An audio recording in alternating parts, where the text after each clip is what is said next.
विदाई संभाषण। My Lord, अंत को आपके शासनकाल का इस देश में अंत हो गया। अब आप इस देश से अलग होते हैं। इस संसार में सब बातों का अंत है। इससे आपके शासनकाल का भी अंत होता। चाहे आपकी एक बार की कल्पना के अनुसार आप यहाँ के चिरस्थायी वाइसरॉय भी हो जाते हैं, किंतु इतनी जल्दी वह समय पूरा हो जाएगा ऐसा विचार न आप ही का था न इस देश के निवासियों का। इससे जाना पड़ता है कि आपके और यहाँ के निवासियों के बीच में कोई तीसरी शक्ति और भी है जिस पर यहाँ वालों का तो क्या आपका भी काबू नहीं है। विचरण समय बड़ा करुणोत्पादक होता है। आपको बिछड़ते देखकर आज हृदय में बड़ा दुख है। माय लॉर्ड, आपके दूसरी बार इस देश में आने से भारतवासी किसी प्रकार प्रसन्न थे। वे यही चाहते थे कि आप फिर न आवे, पर आप आए और उससे यहाँ के लोग बहुत ही दुखित हुए। वे दिन रात यही मानते थे कि जल्द श्रीमान यहाँ से पधारे, पर अहो आज आपके जाने पर हर्ष की जगह विषाद होता है। इसे जाना कि विछड़न समय बड़ा करुणोत्पादक होता है, बड़ा पवित्र, बड़ा निर्मल और बड़ा कोमल होता है। वैर भाव छूटकर शांत रस का आविर्भाव उस समय होता है। माय लॉर्ड, का देश देखने का इस दिन ब्राह्मण को कभी इस जन्म में सौभाग्य नहीं हुआ। इससे नहीं जानता कि वहाँ बिछड़ने के समय लोगों का क्या भाव होता है। वह इस देश के पशु पक्षियों को भी बिछड़ने के समय उदास देखा है। एक बार शिव शंभू के 2 गाय थी। उनमें एक अधिक बलवानी थी। वह कभी कभी अपने सींगों की टक्कर से दूसरी कमजोर गाय को गिरा देती थी। एक दिन वह टक्कर मारने वाली गाय पुरोहित को दे दी गई। देखा कि दुर्बल गाय उसके चले जाने से प्रसन्न नहीं हुई, वरन उस दिन वह भूखी खड़ी रही, चारा छुआ तक नहीं। माय लॉर्ड, जिस देश के पशुओं के बिछड़ते समय यह दशा होती है, वह मनुष्य की कैसे दशा हो सकती है, इसका अंदाजा लगाना कठिन नहीं है। आगे भी इस देश में जो प्रधान शासक आए, अंत में उनको जाना पड़ा। इससे आपका जाना भी परंपरा की चाल से कुछ अलग नहीं है। तथापि आपके शासनकाल का नाटक घोर दुखांत है, और अधिक आश्चर्य की बात यह है कि दर्शक तो क्या, स्वयं सूत्रधार भी नहीं जानता था कि उसने जो खेल सुखांत समझकर खेलना आरंभ किया था वह दुखांत हो जाएगा। इसके आदि में सुख था, मध्य में सीमा से बाहर सुख था, उसका अंत ऐसे घोर दुख के साथ कैसे हुआ।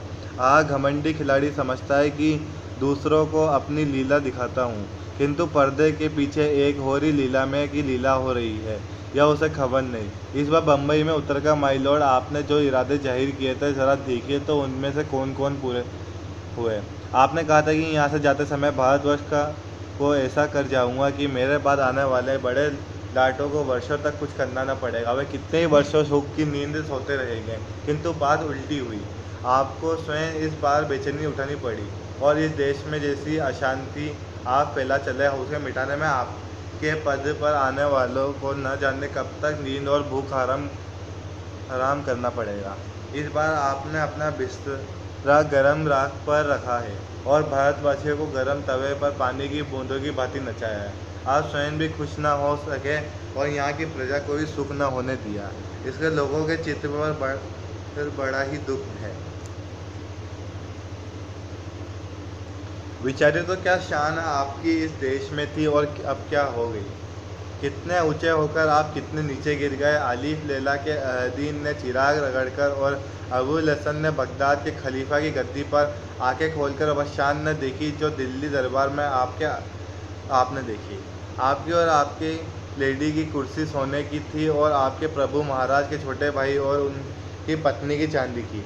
आप दाहिने थे व बाएं थे, आप प्रथम थे व दूसरे। इस देश में सब रईसों ने आपको सलाम पहले किया और बादशाह के भाई को पीछे। जुलूस में आपका हाथी सबसे आगे और सबसे ऊंचा था।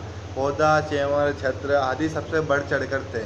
सारांश ये है कि ईश्वर और महाराज एडवर्ड के बाद इस देश में आप ही का एक दर्जा था। किंतु अब देखते हैं कि जंगी लाट के मुकाबले में आपने पटकनी खाई, सिर के बल नीचे आ रही है। आपके स्वदेश में वही ऊंचे माने गए, आपको साफ नीचा देखना पड़ा। पद त्याग की धमकी से भी ऊंचे न हो सके। आप बहुत धीर गंभीर प्रसिद्ध थे।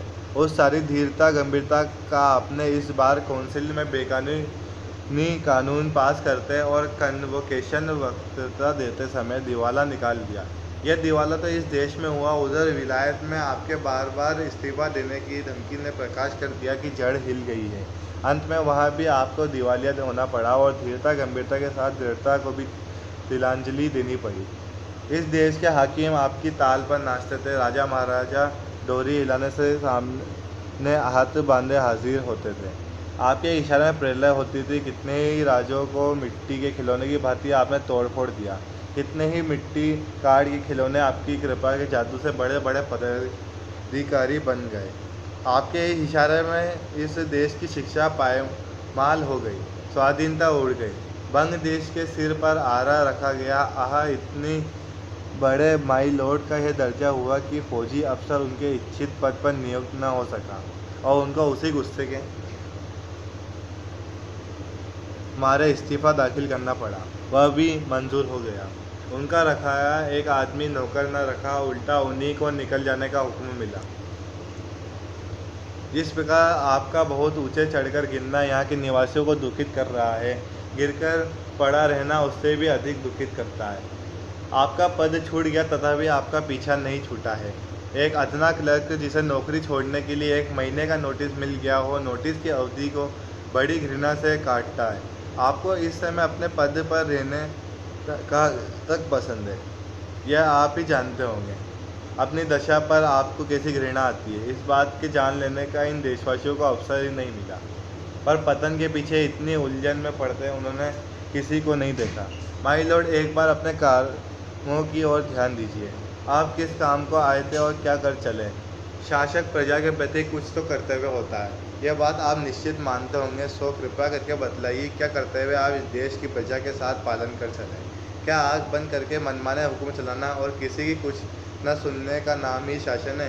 क्या प्रजा की बात पर कभी कान न देना और उसको दबाकर उसकी मर्जी के विरुद्ध जितने सब काम किए चले जाना ही शासन कहलाता है? एक काम तो ऐसा बतलाइए जिसमें आपने जिद छोड़कर प्रजा की बात पर ध्यान दिया हो। कैसर और जोर जार भी घेरने घोटने से प्रजा की बात सुन लेते हैं, पर आप एक मौका तो बताइए जिसमें किसी अनुरोध या प्रार्थना सुनने के लिए प्रजा के लोगों को आपने अपने निकट फटकने दिया हो और उनकी बात सुनी हो। नादिर शाह ने जब दिल्ली में कत्लेआम किया तो आसिफ जार के तलवार गले में डालकर प्रार्थना करने पर उसने कत्लेआम उसी दम रोक दिया। पर 8 करोड़ प्रजा की क्रीड़ा में विच्छेद न करने की प्रार्थना पर आपने जरा भी ध्यान नहीं दिया। इस समय आपकी शासन अवधि पूरी हो गई है, तथापि भंग विच्छेद किए बिना घर जाना आपको पसंद नहीं है। नादिर से भी बढ़कर आपकी जिद है। क्या समझते हैं कि आपकी जिद से प्रजा के जो जी में दुख नहीं होता? आप विचारिए तो, एक आदमी को आपके कहने पर पद न देने से आप नौकरी छोड़ दे जाते हैं। इस देश की प्रजा को भी यदि कहीं जाने की जगह होती तो क्या वह नाराज होकर इस देश को छोड़ने जाती? यहाँ की प्रजा ने आपकी जिद का फल यहीं देख लिया। उसने देख लिया कि आपकी जिस चीज़ के इस देश की प्रजा को पीड़ित किया, आपको भी उसने कम पीड़ा न दी। यहाँ तक कि आप स्वयं उसका शिकार हुए। यहाँ की प्रजा वह प्रजा है जो आप अपने दुख और कष्टों की अपेक्षा परिणाम का अधिक ध्यान रखती है। वह जानती है कि संसार में सब चीज़ों का अंत है, दुख का समय भी एक दिन निकल जाएगा। इसी से सब दुखों को झेलकर पराधीनता सहकर भी वह जीती है। माई लॉर्ड, इस कृतज्ञता की भूमि की महिमा आपने कुछ न समझी और न यहाँ की दीन प्रजा की श्रद्धा भक्ति अपने साथ ले जा सके। इसका बड़ा दुख है।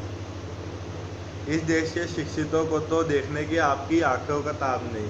अनपढ़ गूंगी प्रजा का नाम कभी कभी आपके मुंह से निकल जाया करता था। उसी अनपढ़ प्रजा में नर सुल्तान नाम के एक राजकुमार का गीत गाया जाता है। एक बार अपनी विपद के कई साल सुल्तान ने नरवड़गढ़ नाम के एक स्थान में काटे थे। वहाँ चौकीदारी से लेकर उसे एक ऊंचे पद तक काम करना पड़ा था। जिस दिन घोड़े पर सवार होकर वह उस नगर से विदा हुआ, नगर द्वार से बाहर रखकर उस नगर को जिस रीति से उसने अभिवादन किया था वह सुनिए। उसने आंखों में आंसू भरकर कहा, प्यारे नरवड़गढ़, मेरा प्रणाम ले। आज मैं तुझसे जुदा होता हूँ। तू मेरा अन्नदाता है। अपनी विपद के दिन मैंने तुझ में काटे हैं। तेरे क्षण का बदला मैं गरीब सिपाही नहीं दे सकता। भाई नरवड़गढ़, यदि मैं जान पूछकर एक दिन भी अपनी सेवा में चूक की हो, यहाँ की प्रजा की शुभ चिंता न की हो, यहाँ की स्त्रियों को माता और बहन की दृष्टियाँ न देखा हो, तो मेरा प्रणाम न ले।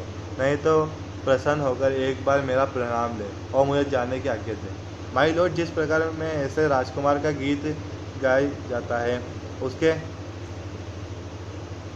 उसके देश में क्या आप भी चलते समय कुछ संभाषण करेंगे?